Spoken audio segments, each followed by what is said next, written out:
आप मेरे इस वीडियो को अगले 30 सेकंड तक देख लेते हैं तो मुझे इतना भरोसा है कि आप इस पूरे वीडियो को देखने वाले हैं, क्योंकि मेरे समझाने का तरीका आपको बहुत पसंद आने वाला है। तो दोस्तों शुरू करते हैं विदाउट एनी डिले। दोस्तों हमारे पास सबसे पहला प्रश्न है, कोहलर निम्न में से किससे संबंधित है? Kohler is associated with which of the following? दोस्तों इसका सही उत्तर है अधिगम के सिद्धांत से। कौन सा उत्तर है? अधिगम के सिद्धांत से। दोस्तों अब आप मान लीजिए कि आप अपनी कार की चाबी कहीं भूल गए हैं। आप जब सब जगह ढूंढते हैं पर वो चाबी कहीं नहीं मिलती, अचानक से आपको बैठे याद आता है कि अरे वो जो जैकेट मैंने टांगी थी उसके अंदर ये चाबी है। तो यही अचानक आई समझ ही कोहलर का सिद्धांत है। कोहलर ने सूझ का सिद्धांत, जिसे हम लोग इनसाइड थ्योरी बोलते हैं, सूझ का सिद्धांत दिया था। और उनका मानना था कि हम रट्टा मारकर नहीं बल्कि अचानक आई समझ से सीखते हैं। तो दोस्तों ये पहले उत्तर का आपका जवाब था। इसका उत्तर है अधिगम का सिद्धांत। चलिए अपने दूसरे प्रश्न की ओर चलते हैं। हमारे पास दूसरा प्रश्न है दोस्तों, मैकडोवेल के अनुसार प्रवृत्तियों की संख्या कितनी होती है? तो दोस्तों मैकडोवेल के अनुसार प्रवृत्तियों की संख्या होती है 14। और इसका अगर मैं आपको उदाहरण दूं तो मान लीजिए कि जैसे किसी बच्चे को डर लगता है, वह रोने लगता है या अपनी माँ की तरफ भागता है। यह पलायन, भागना एक जन्मजात गुण है। मूल प्रवृत्तियां वो भावना है जो हम जन्म से मिलती हैं, इन्हें हमें सीखना नहीं पड़ता है। तो मैकडोवेल के अनुसार हमारे पास ऐसी 14 मूल प्रवृत्तियां हैं, इंस्टिंक्ट जिसे हम लोग कहते हैं। चलिए ये हमारा दूसरा सवाल था। अब हम तीसरे सवाल की ओर चलते हैं। हमारा तीसरा सवाल है, मानसिक उद्वेलन प्रतिमान का प्रयोग निम्न में से किसके शिक्षण हेतु किया जाता है? Brainstorming model of teaching is used to improve which of the following? तो दोस्तों इसका सही जवाब है सृजनात्मकता से, क्रिएटिविटी से। और अगर मैं आपको इसे समझाऊं तो मान लीजिए एक ऑफिस में बॉस कहता है कि हमें इस साल सेल्स बढ़ानी है। कोई भी अजीब या अनोखा आइडिया दो। कोई कहता है कि सर फ्री गिफ्ट दे दो। कोई कहता है सर डांस करके बेचो। यह जो है रचनात्मकता को बढ़ाता है। इसमें एक समस्या पर बिना किसी रोक टोक के नए नए विचार मांगे जाते हैं। तो इसे ही हम लोग सृजनात्मकता कहते हैं, क्रिएटिविटी कहते हैं दोस्तों। तो ये था हमारे तीसरे सवाल का उत्तर। चलिए अब चौथे सवाल की ओर चलते हैं। दोस्तों निम्न में से किसके प्रयोग में कुत्ता एक विषय था? Dog was the experiment in whose experiment? तो दोस्तों इसका सही जवाब है पावलोव।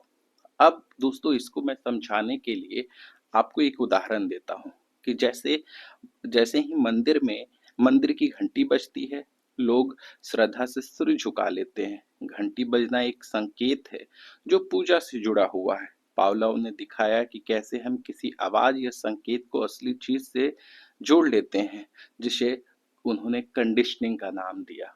चलिए अब चलते हैं अगले प्रश्न की ओर। दोस्तों हमारा अगला प्रश्न है, मौलिकता, नम्यता तथा प्रवाह निम्न में से किसके घटक हैं?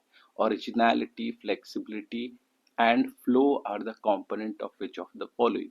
तो दोस्तों इसका सही जवाब है सृजनात्मकता से, जिसको हम लोग क्रिएटिविटी बोलते हैं। तो इसका सही जवाब है क्रिएटिविटी। इसको मैं अगर आपको एक उदाहरण देके समझाऊं तो एक शेफ जब अपनी पुरानी रेसिपी में बदलाव करके कुछ नया और स्वादिष्ट डिश बना देता है तो वो क्रिएटिविटी कहते हैं, वो सृजनात्मकता है। ठीक है। और नया सोचना, जिसको हम लोग मौलिकता कहते हैं, अलग अलग ढंग से सोचना, जिसको हम लोग नम्यता कहते हैं, और लगातार सोचना, प्रवाह ही एक कलाकार की पहचान है। तो ये दोस्तों हमारा पांचवें प्रश्न का जवाब था। अब चलते हैं अपने अगले प्रश्न की ओर। हमारा छठा प्रश्न है दोस्तों, युयुत्सा क्या है? तो कॉम्बैट क्या है बेसिकली?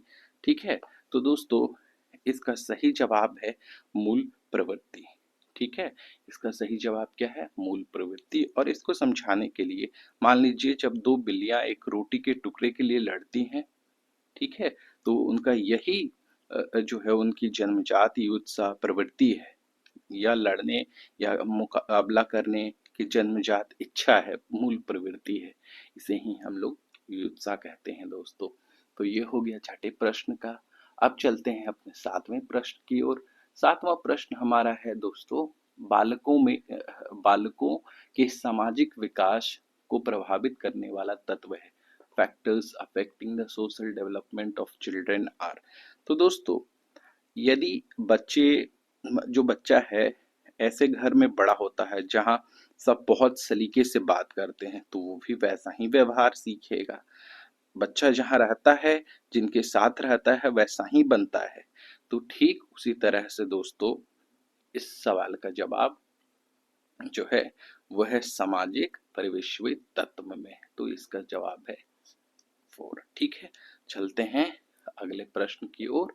तो दोस्तों, हमारे पास अगला प्रश्न है 8वां, और इस प्रश्न के उत्तर को ढूंढते हैं। शारीरिक विकास एक प्रमुख नियम निम्न में से कौन सा है? विच of the following is the primary law of physical development? तो दोस्तों, इसमें लॉ ऑफ रैपिड ग्रोथ है, जिसको हम द्रुतगामी विकास का नियम बोलते हैं। आप एक इसको उदाहरण से समझिए।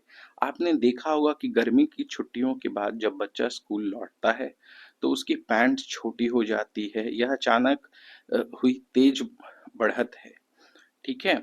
और शरीर हमेशा एक रफ्तार से नहीं बढ़ता, कुछ उम्र में जैसे बचपन में यह बहुत तेजी से बढ़ता है। तो यही है लॉ ऑफ रैपिड ग्रोथ, द्रुतगामी विकास का नियम।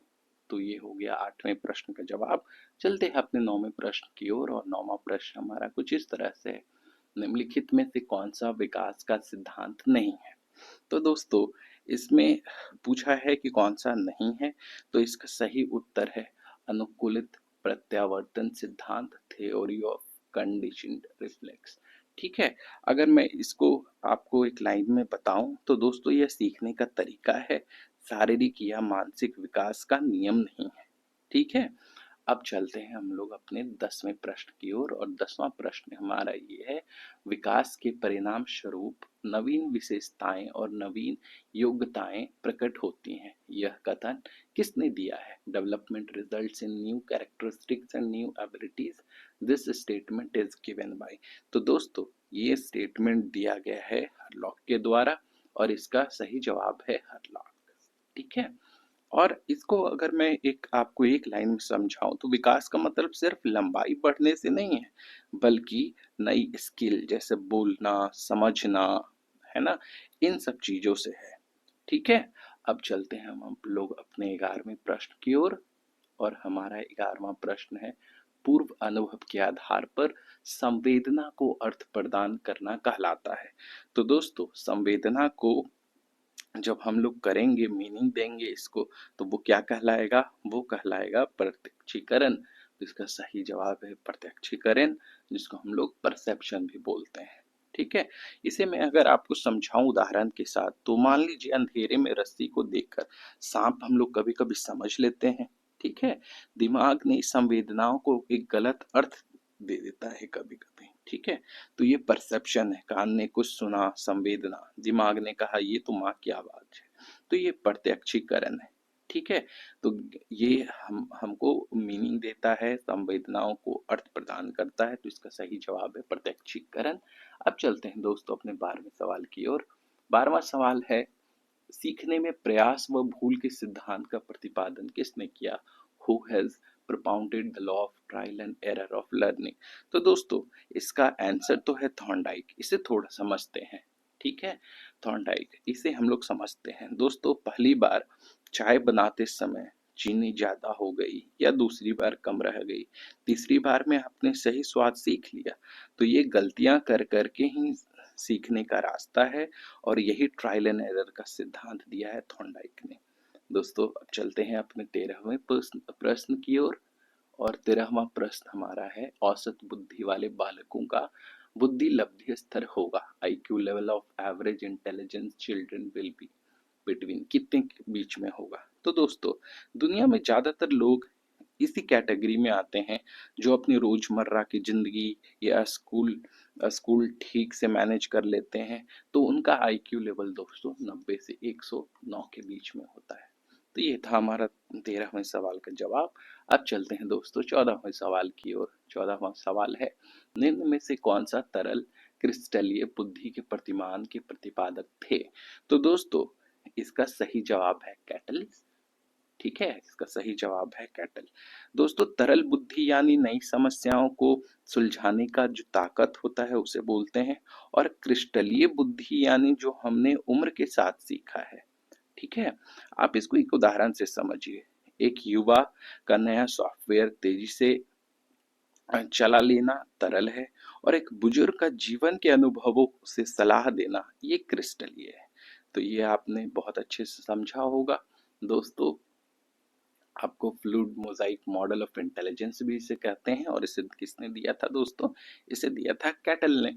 चलिए अब चलते हैं अपने 15वें प्रश्न की ओर। हमारा 15वां प्रश्न है, क्रिया प्रसूत अधिगम का सिद्धांत ऑपरेंट कंडीशनिंग का सिद्धांत किसने दिया था? दोस्तों, जो ऑपरेंट कंडीशनिंग का सिद्धांत दिया था वो दिया था स्किनर ने। तो इसका सही जवाब स्किनर है। इसे मैं अगर आसान भाषा में समझाऊं तो मान लीजिए कि यदि ऑफिस में समय आने पर एम्प्लॉय ऑफ द मंथ मिलता है किसी को, तो वो रोज समय पर आएगा। ठीक है, हम वही काम दोबारा करते हैं जिसके लिए हमें शाबाशी या हमें इनाम मिलता है, कोई रिवॉर्ड मिलता है। तो इसका सही जवाब स्किनर है। स्किनर ने प्रसूत अधिगम का सिद्धांत दिया था, और इसमें मैंने आपको बताया कि हमें किसी चीज के लिए अगर शाबाशी दी जाती है तो हम उस काम को दोबारा करते हैं। ठीक है दोस्तों, अब चलते हैं अपने 16वें प्रश्न की ओर। 16वां प्रश्न कुछ इस तरह से है दोस्तों कि ब्लूप्रिंट किसका महत्वपूर्ण घटक है? तो दोस्तों, जो ब्लूप्रिंट है वो घटक है परीक्षण निर्माण का। तो इसका सही उत्तर है दोस्तों परीक्षण निर्माण। ठीक है, परीक्षण निर्माण जिसको हम लोग टेस्ट कंस्ट्रक्शन बोलते हैं। इसको एक उदाहरण से समझिए। एक टीचर बोर्ड एग्जाम का पेपर बनाने से पहले तय कर लेता है कि 10 सवाल गणित के होंगे और 5 सवाल रेखा गणित का होगा। यही योजना है, यही ब्लूप्रिंट है दोस्तों। ब्लूप्रिंट को एक इस तरह से भी समझ सकते हैं कि जैसे घर बनाने से पहले उसका नक्शा मैप बना लेते हैं, वैसे ही पेपर बनाने से पहले ब्लूप्रिंट बनता है कि कितने कठिन प्रश्न होंगे और कितने आसान प्रश्न होंगे। तो ये हो गया दोस्तों परीक्षण निर्माण टेस्ट कंस्ट्रक्शन। ठीक है, अब चलते हैं हम लोग 17वें प्रश्न की ओर। और हमारा 17वां प्रश्न है दोस्तों, विकास की पूर्व संक्रिया अवस्था निम्न में से किसने दिया था? Pre operational stage is the stage of development proposed by. तो दोस्तों, ये दिया गया है प्याजो के द्वारा। ठीक है, ये दिया गया है प्याजे के द्वारा। और इसे समझने के लिए हम लोग ऐसे समझते हैं कि यह 2 से 7 साल के बच्चों का उम्र है। इसमें बच्चा चीजों को प्रतीक सिंबल से पहचानता है, पर लॉजिक नहीं लगाता है। ठीक है, क्योंकि वो पूर्व संक्रिया अर्थात प्री ऑपरेशनल अवस्था में है, तो वहां पे वो सिंबल से पहचान तो लेता है लेकिन लॉजिक नहीं लगा पाता। एक उदाहरण लेते हैं। एक छोटा बच्चा लकड़ी के डंडे को घोड़ा मानकर उस पर सवारी करता है। उसे पता है ये घोड़ा नहीं है, पर उसे एक प्रतीक की तरह इस्तेमाल करता है। तो दोस्तों, ये हमारा था इस सवाल का जो है एक्सप्लेनेशन। अगले सवाल की ओर बढ़ते हैं। 18वां सवाल है दोस्तों हमारे पास, और ये 18वां सवाल में है, MPPI परीक्षण का उपयोग निम्न में से किसके मापन में किया जाता है? MPPI is a test used to measure which of the following। तो दोस्तों, इसका जो जवाब है वो है व्यक्तित्व यानी पर्सनालिटी। ठीक है, और इसको अगर मैं समझाऊं तो आप ऐसे समझिए कि ये दुनिया के सबसे मशहूर टेस्ट में से एक है दोस्तों। यह जानने के लिए किया जाता है कि किसी व्यक्ति का स्वभाव कैसा है या कोई मानसिक समस्या तो नहीं है। इसका उदाहरण ऐसे लेके समझ सकते हैं कि कोई बड़ी कंपनियों में नौकरी देने से पहले कई बार ऐसे टेस्ट लेते हैं ताकि ये पता चले कि उम्मीदवार टीम में काम करने लायक है या बहुत गुस्सैल है। ठीक है, तो ये पर्सनालिटी के बारे में MPPI टेस्ट जो है होता है दोस्तों। ठीक है, अब चलते हम लोग अगले प्रश्न की ओर। हमारा अगला प्रश्न है 19वां नंबर प्रश्न है दोस्तों, अधिगम हेतु निम्न में क्या सर्वाधिक आवश्यक है? तो दोस्तों, इसको अगर मैं इंग्लिश में भी पढ़ देता हूँ, विच of the following is most essential for learning. तो दोस्तों, इसका सही उत्तर है अभिप्रेरणा यानी मोटिवेशन। तो दोस्तों ये जो है, जब तक मान लीजिए जब तक अंदर से सीखने का इच्छा नहीं होगा, दुनिया का सबसे अच्छा टीचर भी आपको नहीं सिखा सकता है। तो आप यह उत्तर इसलिए पढ़ रहे हैं, इसका उदाहरण अगर हम देखें तो आप ये उत्तर इसलिए पढ़ रहे हैं क्योंकि आपको एग्जाम पास करना है। यह पास होने की इच्छा ही आपकी मोटिवेशन है, जो आपको पढ़ने के लिए मजबूर कर रही है। तो दोस्तों इसका आंसर है मोटिवेशन। अब चलते हैं अगले प्रश्न की ओर। 20वां प्रश्न है दोस्तों, शैशव काल का समय है। शैशव काल का समय क्या होता है दोस्तों? जन्म से 2 वर्ष तक होता है। तो इसका सही उत्तर है जन्म से 2 वर्ष तक। ये वह समय है दोस्तों जहाँ पर बच्चा पूरी तरह माता पिता पर निर्भर होता है और बहुत तेजी से बढ़ता है। मान लीजिए एक छोटा सा बच्चा है जो भी घुटनों के बल चलना सीख रहा है और माँ पापा जैसे ही शब्द बोल रहा है, वह अपनी शैशवावस्था में, ठीक है, जिसे हम लोग इन्फेंसी बोलते हैं। ठीक है दोस्तों, अब चलते हैं अगले प्रश्न की ओर। अगला प्रश्न हमारा है क्वेश्चन नंबर 21 और 21 नंबर क्वेश्चन में हमें पढ़ना है दोस्तों कोहलर के बारे में। कोहलर अपने प्रयोग से यह सिद्ध करना चाहते थे कि अधिगम क्या है, क्या सिद्ध करना चाहते थे? Through his experiment Kohler wanted to prove that learning is. तो दोस्तों जो कोहलर थे वो समग्र परिस्थिति का प्रत्यक्षण, परसेप्शन ऑफ होल सिचुएशन को करना चाहते थे। तो इसका जवाब तो है 1। और इसको मैं अगर समझाऊं तो आप इसे ऐसे समझिए, जब आप कोई धुंधली तस्वीर देखते हैं तो आप उसकी एक लाइन नहीं देखते हैं, बल्कि पूरे चेहरे को पहचान कर कहते हैं, अरे ये तो अमिताभ बच्चन है। तो दोस्तों उसी तरह से हम चीजों को टुकड़े में नहीं बल्कि पूरा कंप्लीट देखकर समझते हैं। तो यही कोहलर का दोस्तों एक्सपेरिमेंट है। वो यही प्रूव करना चाहते थे कि जो परसेप्शन है वो पूरी चीज देख के ही बनती है। ठीक है, अगले प्रश्न की ओर चलते हैं। अगला प्रश्न है दोस्तों, किसने पाठ्य योजना का पंचपद प्रणाली प्रतिपादित किया है?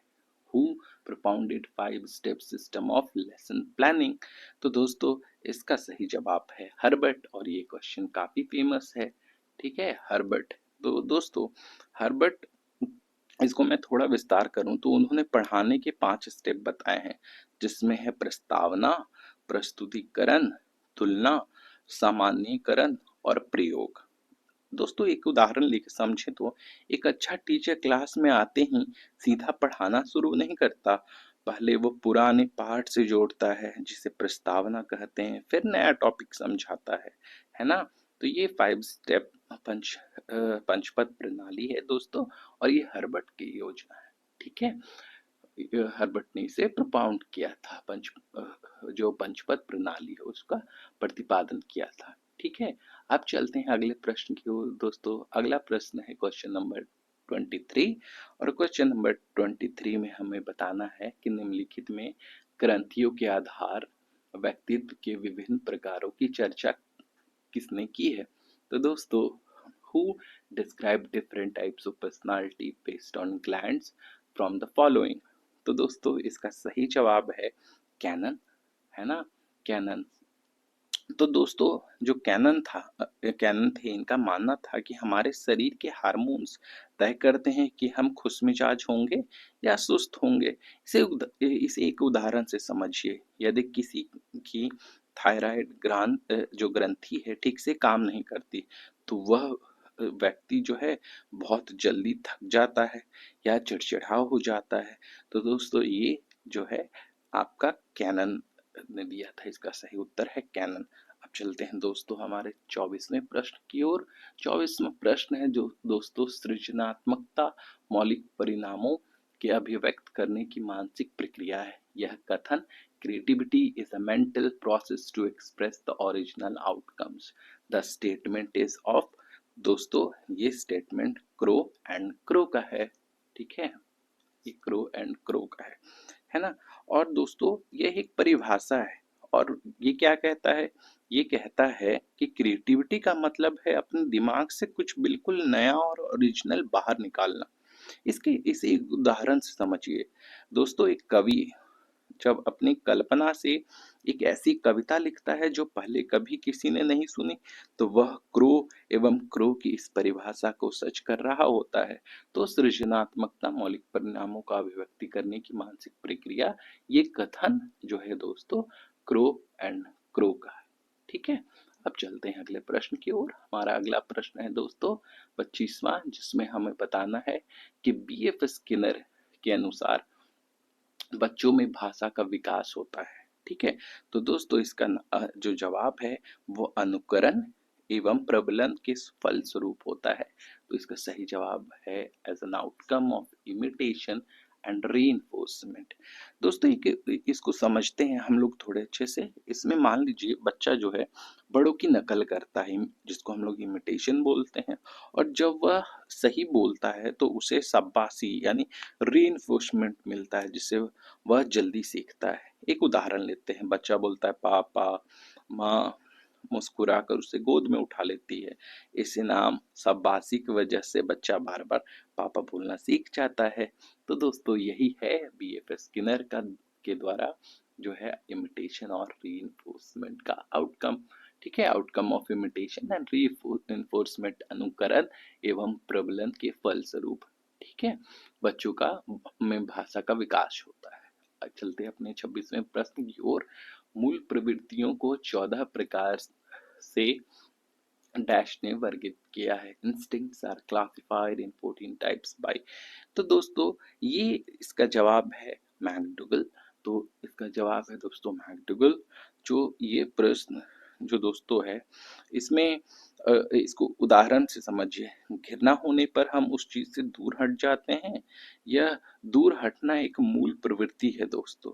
ठीक है, तो ये है इसका जवाब। मूल प्रवृत्तियों के 14 प्रकार इंस्टिंक्ट्स को क्लासिफाई करने वाले थे मैकडूगल। ठीक है, अब चलते हैं दोस्तों हम लोग अपने अगले प्रश्न की ओर। अगला प्रश्न है किसी दूसरी वस्तु की अपेक्षा एक वस्तु का पर चेतना का केंद्रीकरण अवधान है। यह कथन attention is the concentration of consciousness upon one object rather than upon another, this statement is. तो दोस्तों ये स्टेटमेंट जो है डम्बल का दिया हुआ है, डम्बल का दिया हुआ है स्टेटमेंट, तो ये इसका आंसर है। ठीक है, डम्बल का। दोस्तों अवधान जो होता है, अटेंशन का मतलब है बाकी सब भूलकर सिर्फ एक चीज पर ध्यान लगाना। जैसे आपको अभी इस वीडियो पे ध्यान लगाना चाहिए। ठीक है, तो दोस्तों इसे उदाहरण से समझें कि तो ऐसे समझिए कि जब आप कोई रोमांचक फिल्म देख रहे होते हैं और कोई बगल में आवाज दे रहा होता है, पर आपको सुनाई ना दे, तो आपका अवधान पूरा फिल्म पर है। ठीक है, जिसे अटेंशन कह रहे हैं। और इसे किसका कथन है दोस्तों, एक वस्तु पर चेतना का केंद्रीकरण अवधान। दोस्तों ये डम्बल का है। ठीक है, अब चलते हैं दोस्तों हम लोग अपने अगले प्रश्न की ओर। और अगला प्रश्न है निम्नलिखित में किसका नाम सृजनन शास्त्र के पिता से जुड़ा हुआ है। whose name is associated with the fall father of Eugenix from the following. तो दोस्तों ये कोई और नहीं गाल्टन साहब है। इसका सही जवाब है गाल्टन। और गाल्टन ने अध्ययन किया था दोस्तों कि कैसे अच्छे गुणों जो गुण होते हैं, गुणों को एक पीढ़ी से दूसरी पीढ़ी में पहुंचाया जा सकता है। उदाहरण के तौर पे ऐसे समझे तो मान लीजिए कि जैसे हम बच्चा अच्छे बीजों का चुनाव करते हैं, जब अपनी फसल रोपते हैं तो अच्छी बीजों का चुनाव करते हैं ताकि फसल अच्छी हो। गाल्टन ने यही इंसान के गुणों जेनेटिक्स के लिए सोचा था कि एक पीढ़ी से दूसरी पीढ़ी तक जेनेटिक के थ्रू पहुंचता है। तो सूचना शास्त्र के पिता जो है गाल्टन को कहा जाता है दोस्तों। चलते हैं अपने अगले प्रश्न की ओर। अगला प्रश्न है दोस्तों 12 वर्ष से 16 वर्ष के बालकों हेतु हिंदी में दास एस जलोट ने कौन सा प्रशिक्षण प्रतिपादित किया था। Which test is propounded by doctor S Jalota in Hindi for the children of 12 to 16 years. तो दोस्तों इसका सही जवाब है साधारण मानसिक योग्यता परीक्षा, जनरल मेंटल एबिलिटी टेस्ट। ठीक है दोस्तों, यह एक समूह में लिया जाने वाला बुद्धि परीक्षण है जो हिंदी भाषा में बनाया गया था। दोस्तों इसे उदाहरण से समझिए तो स्कूल में जब पूरे सेक्शन का एक साथ आईक्यू टेस्ट लिया जाता है ताकि पता चले कि कौन सा बच्चा कितना तेज है, तो वह इसी तरह का टेस्ट होता है। तो ये था हमारा दोस्तों 29वां क्वेश्चन। चलते हैं अपने 30वें प्रश्न की ओर। और 30वां प्रश्न है, बुद्धि के द्विकारक सिद्धांत का प्रतिपादन किसने किया था? Who propounded the two theory of intelligence? तो दोस्तों ये कोई और नहीं तो स्पीयरमैन है। तो ये इसका जवाब है स्पीयरमैन। और इसे मैं समझाऊं तो उन्होंने कहा कि बुद्धि जो है दो तरह की होती है, एक जी जो सामान्य सब में होती है और एस विशेष जो किसी एक काम में होती है। दोस्तों एक व्यक्ति समान रूप से समझदार है तो जी फैक्टर है, लेकिन वह गिटार बजाने में अद्भुत है तो वो एस फैक्टर है। दोस्तों आपको वीडियो कैसे लगी? आई होप आपको ये वीडियो बहुत अच्छी लगी होगी। आपको और पार्ट चाहिए तो बिल्कुल कमेंट करिएगा दोस्तों वीडियो को, और वीडियो में अपना प्यार दिखाइएगा। वीडियो देखने के लिए दोस्तों आपका बहुत बहुत शुक्रिया। Thank you.